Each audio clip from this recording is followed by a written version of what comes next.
Simon lifted his hand, and for one terrifying second, the entire theater froze. The music was still echoing in the air, the last note trembling like it didn't want to leave. People held their breath. Somewhere in the crowd, a woman whispered, "No, not yet." This was the moment everything could end. Or the moment everything could change. Before we go any further, let me ask you something. Have you ever seen someone almost lose their dream only to rise so high that the whole world is forced to stand up and listen? If stories like that move you, hit the like button right now and subscribe to the channel, because what you're about to hear isn't just a performance. It's a reminder of why we never give up. His name was Miguel Santos. Back home in Cebu, people called him Elvis, half as a joke, half in awe. He wasn't famous. He wasn't rich. He was a jeepney driver by day, squeezing through traffic under the burning sun, singing softly to himself between stops. His father had been a construction worker who loved old American records, especially Elvis Presley. When Miguel was 7, his father passed away suddenly, leaving behind a small box of vinyl records and a promise Miguel made to himself: "One day, I'll sing like that, and the world will hear me."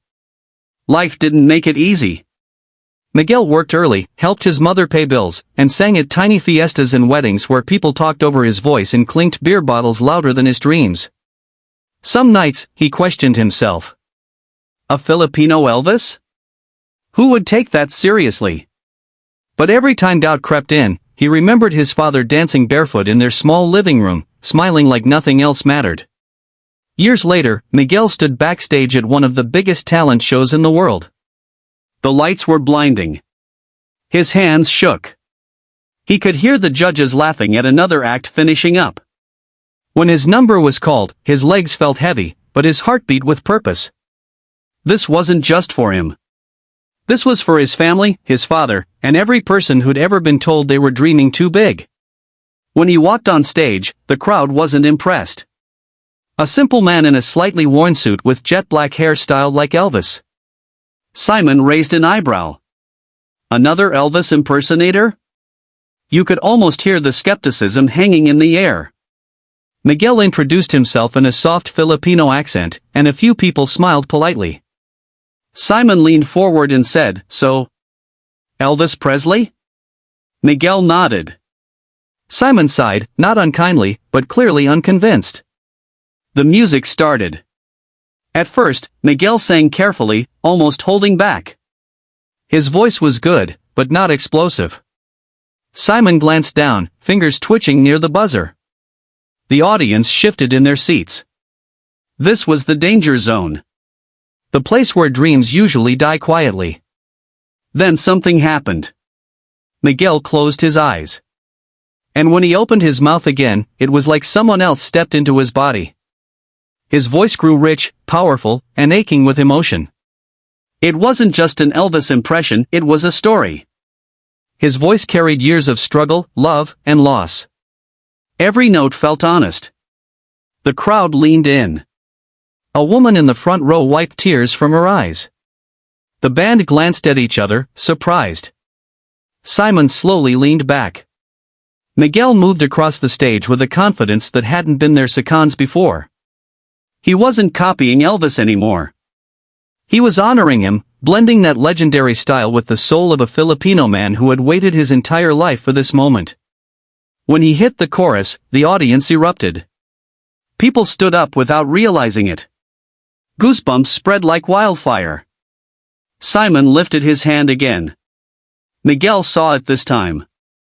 For a split second, fear flashed across his face. He thought, "This is it. I pushed too far. They're stopping me." But instead of freezing, he did the bravest thing he could do. He poured everything he had into the final line. He sang like it was the last song he'd ever perform. The music ended. Silence. Then the room exploded. Cheers crashed like waves. People screamed, clapped, cried. Simon's hand slowly lowered, not to stop him, but to applaud. He stood up, shaking his head in disbelief. "I was about to stop you," Simon admitted, "and I've never been so glad I didn't." The judges praised not just Miguel's voice, but his heart. They said they didn't see an impersonator. they saw an artist. Miguel broke down in tears. On that stage, under those lights, he wasn't a jeepney driver anymore. He wasn't the kid from a small house with big dreams. He was proof that talent knows no borders, and dreams don't care where you come from. That audition changed his life, but more importantly, it changed something inside millions of people watching. Parents hugged their kids. Aspiring singers picked up microphones again. People who had almost given up whispered, "Maybe it's not too late." And that's the real power of moments like this. If this story inspired you even a little, don't forget to like this video and subscribe to the channel. Stories like Miguel's remind us that sometimes, when the world is about to stop you, all you have to do is sing louder, believe harder, and trust that your moment is coming. Miguel walked off the stage that night feeling like he was floating, but when the lights dimmed and the applause faded, reality slowly returned. Back in his small hotel room, he sat on the edge of the bed, staring at his phone. Messages poured in from strangers, old friends, distant relatives who had never believed in his dream before. Yet among all that noise, he felt something deeper than happiness: relief. Relief that he hadn't been silenced. Relief that his voice, shaped by years of struggle, had finally been heard. But the journey didn't suddenly become easy. The next rounds were harder. Expectations were higher. People now called him the Filipino Elvis, and while it sounded flattering, it also felt heavy. Miguel feared being trapped in a label, feared that people would stop seeing him and only see the comparison. One night before another performance, he sat alone backstage, clutching the small pendant his mother had given him before he left the Philippines. She had said, "Wherever you go, sing with truth, not fear." Those words echoed louder than the crowd outside. When Miguel stepped on stage again, he chose a song no one expected. It wasn't Elvis. It was a slower, emotional piece, sung partly in English and partly in Filipino. The risk was terrifying. The judges looked surprised. The audience went quiet. But as he sang, something magical happened. People who didn't understand the language still felt the emotion. Pain, hope, love, sacrifice, it crossed every barrier. By the final note, the entire theater was standing. This time, Simon didn't hesitate. He smiled before the applause even ended. Week after week, Miguel faced doubts, criticism, and exhaustion. Some online comments mocked his accent. Others said he didn't belong on such a big stage. Late at night, those words hurt more than he wanted to admit.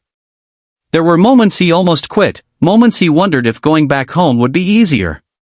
But then he remembered the jeepney rides, the small fiestas, his father's old records spinning in a quiet room. He remembered why he started. The final performance arrived faster than he expected.